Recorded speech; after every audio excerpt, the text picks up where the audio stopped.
Meaning of ferrite. Ferrite. Ferrite. Ferrite. Ferrite. Ferrite is a type of magnetic material that is typically composed of iron oxide and other metals.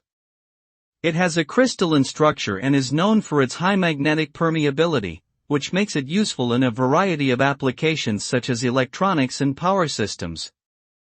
Ferrite materials can be designed to have different properties depending on the specific application, and they are often used in components such as inductors, transformers, and antennas. Overall, ferrite is an important material for many technological fields due to its unique magnetic properties.